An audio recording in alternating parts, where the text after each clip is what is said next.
الحمد لله وكفى والصلاة والسلام على عباده الذين اصطفى لا سيما على سيد الرسل وخاتم الأنبياء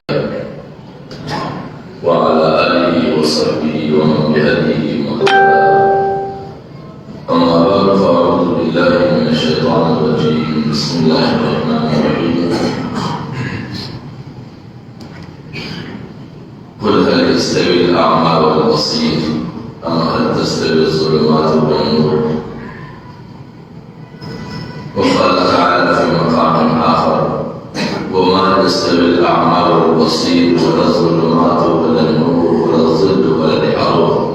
صدق الله العظيم. عزیزان گرامی، میرے محترم بھائیو اور دوستو،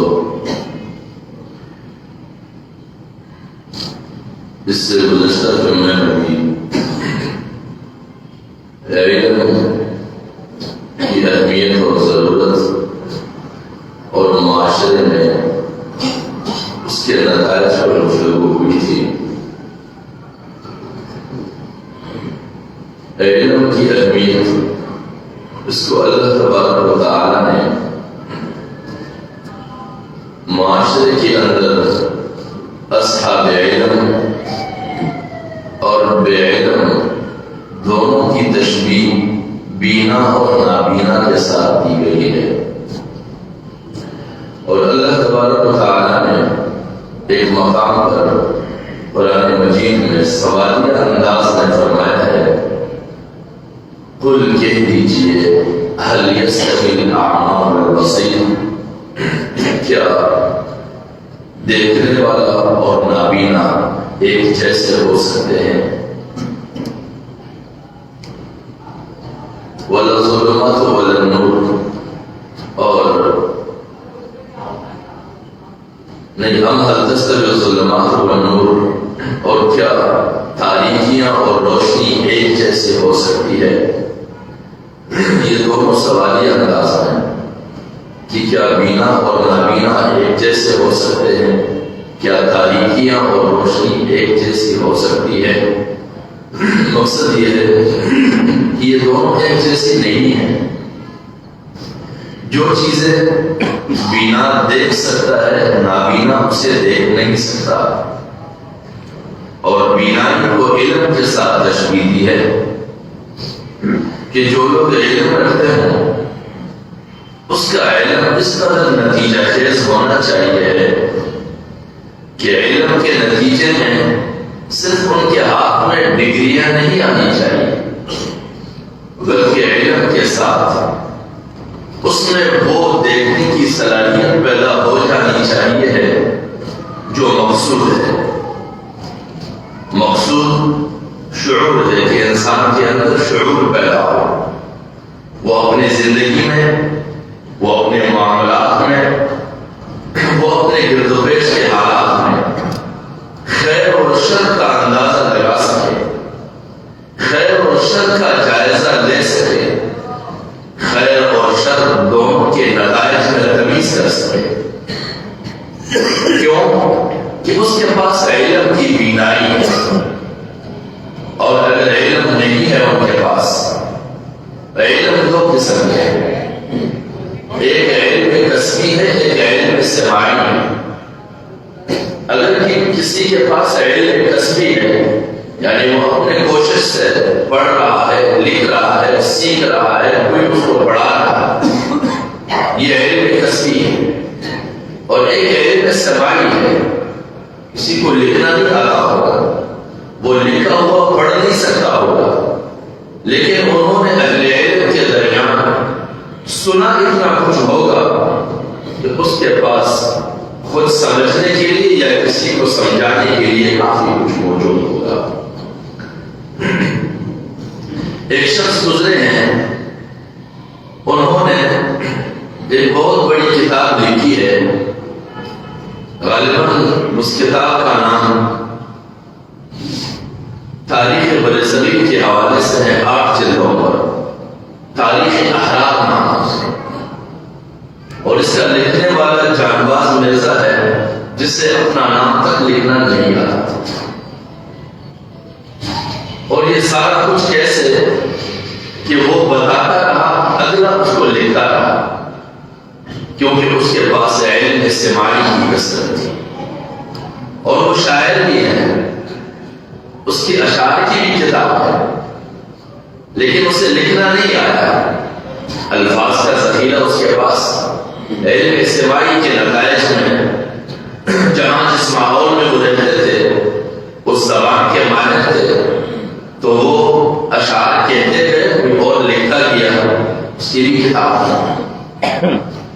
لہٰذا یہ علم استماعی، تو پھر چاہے انسان کے پاس علم کسبی ہو یا علم استماعی ہو، دونوں کے اعتبار سے وہ اپنے لیے بھی اس علم کو رہنما بنا سکتا ہے، اور دوسروں کے لیے بھی وہ خود رہنما کا کردار ادا کر سکتا ہے۔ تو میں عرض کر رہا تھا کہ اللہ تبارک و تعالیٰ فرماتے ہیں قُلْ هَلْ يَسْتَوِي الْأَعْمَى وَالْبَصِيرُ، کیا بینا اور نابینا ایک جیسے ہو سکتے ہیں؟ نہیں، کوئی بھی یہ نہیں کہہ سکتا کہ دونوں ایک جیسے ہو سکتے ہیں، نہ صلاحیتوں میں، نہ سمجھ میں، نہ ادراک میں، نہ احساس میں ایک جیسے نہیں۔ اب هل تستوی الظلمات والنور، تاریکیاں اور روشنیاں بھی ایک جیسے نہیں ہو سکتی۔ تاریکیوں میں چلنے والا کبھی گرے گا، کبھی ٹھوکر کھائے گا، کبھی اٹھے گا، کبھی سنبھلے گا، لیکن روشنیوں میں چلنے والا اسے راہ کا ادراک بھی ہوگا، راستے کی تمیز بھی ہوگی، راستے میں بچھی ہوئی چیزوں سے اپنے آپ کو بچا بھی سکے گا، اپنے آپ کو روک بھی سکے گا، کسی کا وار بھی روک سکے گا۔ لیکن جب وہ تاریکیوں میں چلے گا، اسے نہ راستہ نظر آئے گا، نہ دشمن نظر آئے گا، نہ بچاؤ کے امکانات ان کے پاس استعمال کے لیے مواقع ہوں گے، یہ ساری چیزیں۔ اور دوسرے مقام پہ اللہ رب العزت فرماتے ہیں وَمَا يَسْتَوِي الْأَعْمَى وَالْبَصِيرُ، کہ بینا اور نابینا ایک جیسے نہیں ہو سکتے، ایک جگہ سوالیہ انداز میں اور ایک جگہ باقاعدہ وضاحت سے۔ وَلَا الظُّلُمَاتُ وَالنُّورُ، اور نہ تاریکیاں اور روشنیاں ایک برابر ہو سکتے ہیں۔ وَلَا الظِّلُّ وَلَا الْحَرُورُ، نہ گرمی اور سائے ایک جیسے ہو سکتے ہیں۔ جب یہ ایک جیسے نہیں ہے تو پھر ہمارے لیے لازم ہے کہ ہم اپنے لیے علم کے اصول کو بھی لازمی بنائیں اور علم کی اہمیت کو بھی سمجھیں، اور علم کو ہم صرف ڈگریوں کے اصول تک محدود نہ کریں، کیونکہ ہمارے مروجہ زمانوں میں نہ ڈگریوں والی علم کی کمی ہے اور نہ ڈگریوں کے حاصل کردہ افراد کی کمی، دونوں چیزیں بے حساب ہیں، لیکن مقصد اس کا شعور نہیں۔ علم کے بارے میں بتایا جاتا ہے کہ علم ایمان کا رہنما ہے۔ علم ایمان کا رہنما اس لیے ہے کہ انسان کو ادراک ہونی چاہیے کہ مجھے ایمان کن کن چیزوں پر ہونا چاہیے۔ اگر اس کا ادراک نہ ہو اور اس بات کا علم نہ ہو تو اس کا ایمان تو کامل نہیں ہو سکتا، کیونکہ ایمان کے کئی سارے احسان، کیونکہ اس کے جیسے اللہ پر ایمان ہے ویسے تمام رسولوں پر ایمان، تمام کتابوں پر ایمان، ملائکوں پر ایمان، آخرت پر ایمان، حشر و نشر پر ایمان، جنت اور جہنم پر ایمان، یہ ساری چیزیں۔ لیکن اگر علم نہیں ہے تو ایمان کی تکمیل نہیں، اور ساتھ میں پھر حفظ ایمان کے لیے بھی علم کی ضرورت ہے کہ میرا ایمان محفوظ کیسے ہے، کن کن چیزوں سے مجھے بچنا ہے، کن ایمانی غیر ایمانی آلائشوں سے بچنا ہے، تاکہ میرا ایمان متزلزل نہ ہو، میرا ایمان متاثر نہ ہو، میرا ایمان محفوظ رہے۔ وہ ہمارے یہاں ایک مثال ہے، وہ کہتے ہیں کہ کبھی کبھار ہلکی سے حرکت بھی انسان کی ایمان کے زوال کا ذریعہ بن جاتا ہے۔ تو وہ ہلکی سے حرکت کبھی مذاق میں، کبھی گفتگو میں، کبھی طنز میں، کسی بھی طریقے میں انسان کی زبان سے ایسی چیزیں سرزد ہو جاتی ہے کہ انسان سمجھتا ہے کہ میں نے تو ایک معمولی سی بات کہہ دی ہے، لیکن وہ معمولی بات انسان کی ایمان کی زوال کا ذریعہ بن جاتا ہے۔ اور اسی طرح علم عمل کا رہنما ہے۔ علم نہ ہو تو انسان کو یہ کیسے معلوم کہ مجھے عمل کرنا ہے یا نہیں؟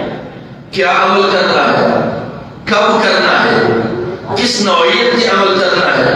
اور یہ تمیز بھی نہیں کہ عمل تو کوئی بھی ہے، چاہے وہ نیک عمل ہو یا برا عمل ہو، لیکن یہ تمیز کہ جو میں نے عمل کیا ہے یہ نیک ہے یا برا ہے، یا قابل قبول ہے یا قابل تردید ہے، اس پر دوام کی ضرورت ہے یا اس کو چھوڑنے کی ضرورت ہے، اس کا بھی ادراک نہ ہو۔ علم اس کی بھی تمیز کراتا ہے۔ اور پھر ہم سمجھتے ہیں کہ صرف انسان کے لیے دینی عمل جو ہمیں بتایا گیا ہے کہ نماز ہے، روزہ ہے، حج ہے، زکوٰۃ ہے، اور اسی طرح دعائیہ کلمات ہے، نوافل ہے، اور ذکر و اذکار ہے، کسی کے ساتھ بلائی کر دو تھوڑی بہت، کسی کو کھانا کھلا دو، صرف یہ اعمال ہے، یہ نہیں ہے۔ اعمال کا دائرہ انتہائی وسیع ہے۔ ہر وہ عمل معروف ہے جو عمل کسی نیک معاشرے میں اور عقل سالم کے سامنے وہ اچھا عمل سمجھا جائے، وہ معروفات، اور ہر وہ عمل جو کسی بھی معاشرے میں برا سمجھا جاتا ہو وہ عمل زمانہ قدیم سے برقرار ہے۔ تو لہذا خوش اخلاقی، بہترین گفتگو، سلیقے کے ساتھ روابط و تعلقات، پڑوسیوں کے ساتھ ہمدردی، باہمی انسانیت کے ساتھ مانوسیت، جیسا ہمارا نام انسان ہے ویسے مانوسیت کی بنیاد پر کسی کے ساتھ ربط و تعلق رکھنا، یہ سارے اعمال میں ہیں۔ لیکن کسی کی معمولی دل آزاری یہ بد عمل میں شامل ہے۔ لہذا علم رہنما برائے عمل ہے، اور وہ اگر کوئی بھی علم انسان کے ساتھ کما قابو ہو، صرف ڈگریوں کے حد تک نہیں، اس کا ادراک کر سکے گا، چاہے اس کے پاس شریعت کا علم ہو یا نہ، کیونکہ کسی کے ساتھ بھی بد اخلاقی سے پیش آنا یہ کسی معاشرے کا سلیقہ نہیں۔ کسی کے ساتھ بد اخلاقی اور بدتمیزی کرنا اسلام کے علاوہ بھی کسی بھی دین کے اندر یا کسی بھی شریعت کے اندر، کسی بھی معاشرے کے اندر بہتر عمل نہیں سمجھا جاتا ہے۔ کسی کے ساتھ برے لہجے میں بات کرنا اسلام کے علاوہ بھی کسی دین اور شریعت میں یا کسی بھی قومی معاشرے کے اندر بہتر عمل نہیں سمجھا جاتا۔ لہذا علم برائے عمل رہنما ہے، اور ہر مفید علم حاصل کرنا یہ انسان پر لازم ہے، کیونکہ حضور نبی اکرم صلی اللہ علیہ وسلم فرماتے ہیں کلمۃ الحکمہ ضالۃ المؤمن حیث وجدها فهو احق بها، کہ حکمت کی کوئی بھی بات، خیر کی کوئی بھی بات، یہ مومن کی گمشدہ متاع ہے، وہ جہاں بھی پائے تو اسے لے لے، اسے نہ چھوڑے، کیونکہ اس کے لیے معیار یہی ہے کہ کوئی بھی حکمت کی بات ہو، وہ کہیں بھی ملے، کسی سے بھی ملے، اسے لے لو۔ لیکن ہمارے معاشرے میں ایک نئی بات آج کل رائج ہوئی ہے، وہ عربی کا ایک مقولہ ہے، اور قول بھی غالباً ایک جگہ پہ دیکھنے کو ملا کہ حضرت علی کرم اللہ وجہہ کا قول ہے، کہ جس میں وہ فرماتے ہیں کہ لا تنظر الی من قال وانظر الی ما قال، یہ نہیں دیکھو کہ کیا بولا جا رہا ہے، یہ نہیں دیکھو کہ کون بول رہا ہے، بلکہ یہ دیکھو کہ کیا بولا جا رہا ہے۔ یعنی بولنے پر توجہ ہونی چاہیے، اس میں خیر کی اور حکمت کی بات آ سکتی ہے۔ لیکن ہمارے مروجہ زمانے میں اس قول کو الٹ کر دیا گیا ہے، کیونکہ ہر طبقے نے اپنے لیے اپنے ذہنیت کے مطابق لوگوں کی ذہنوں کو تراش تراش کر کے رکھا ہے۔ انہوں نے قول الٹ کر کے یوں بنا دیا ہے کہ لا تنظر الی ما قال وانظر الی من قال، یہ نہیں دیکھنا چاہیے کہ کیا بولا جا رہا ہے، بلکہ یہ دیکھو کہ بولنے والا کون ہے، وہ آپ کی طبیعت کا ہے یا نہیں، وہ آپ کے مزاج کا ہے یا نہیں ہے، وہ آپ کے حلقے کا ہے یا نہیں ہے، وہ آپ کے معاشرے کا ہے یا نہیں ہے۔ یہ غلط ہے، اور یہ ذہنیت حضور نبی اکرم صلی اللہ علیہ وسلم کی اس روایت سے تعارض رکھتا ہے جس روایت میں فرمایا جاتا ہے کہ کلمۃ الحکمت غالب المؤمن حیث وجدها فهو احق بها، کہ حکمت کی باتیں مومن کی گمشدہ بتا ہے، جہاں بھی ملے اسے اٹھائیں۔ اب اگر یہ دیکھنے کو ہم لگ جائیں کہ کہنے والے کو دیکھا جائے، کہی جانے والی بات کو نہ دیکھا جائے، اس حدیث کے ساتھ ٹکراؤ ہوتا ہے۔ لیکن افسوس کی بات ہے کہ آج کل عام تو عام ہمارے اپنے دینی مدارس میں بیٹھے ہوئے علماء کی زبان سے بھی یہی الفاظ نکلتے ہیں۔ طلباء کو کہتے ہیں کہ وہ زمانہ گزر گیا جب ہم کہا کرتے تھے یا کہا جاتا تھا کہ یہ نہ دیکھو کہ کون کہہ رہا ہے، بلکہ یہ دیکھا کرو کہ کہا کیا جا رہا ہے۔ آج کل زمانہ یہ ہے کہ یہ دیکھنا چاہیے کہ کون بول رہا ہے۔ اگر آپ کے اپنے دائرے کے اندر کا ہے، آپ کے گرد و پیش کا ہے، آپ کی چار دیواری کا ہے تو سنو، ورنہ نہیں سنو۔ حالانکہ یہ قرآن کی ایک صریح آیت کے خلاف بھی ہے۔ قرآن کی آیت ہے لا تکونوا کالذین قالوا سمعنا وهم لا يسمعون، کہ ان لوگوں کی طرح نہ بنو کہ جو جھوٹی موٹی طور پر کہا کرتے تھے کہ ہم سن رہے ہیں، لیکن حقیقت میں وہ سنتے نہیں ہیں۔ اور دوسری جگہ ایک آیت ہے جس میں اللہ تبارک و تعالیٰ فرماتے ہیں الذین یستمعون القول فیتبعون احسنہ۔ مومن کی خاصیت بتائی ہے کہ مومن وہ ہے کہ ہر بات کو سنے، فیتبعون احسنہ، لیکن وہ اتباع اچھی بات ہی کرے۔ ایک تعبیر یہ ہے اس کی فیتبعون احسنہ کہ وہ ہر بات کی بہتر سے بہتر تعبیر اور معنی لینے کی کوشش کرے، تاکہ کسی کی بات کو غلط پیرائے میں نہ لیا جائے، کیونکہ اگر کسی کی بات کو خواہ میں غلط پیرائے میں لیا گیا پھر اس کے ساتھ آپ کا تعارض ہوگا، اس کے ساتھ ٹکراؤ ہوگا، اس پر فتوے لگیں گے۔ لہذا کوشش کیا کریں کہ کسی کی بھی بات کو آپ بہتر سے بہتر تعبیر و تعبیر میں پیش کریں۔ تو یہ مومن کی خاصیت بھی ہے اور علم کی کمالات بھی ہے۔ اور ہمارے پاس جو علم ہے وہ انتہائی محدود ہے۔ وَمَا أُوتِيتُم مِّنَ الْعِلْمِ إِلَّا قَلِيلًا۔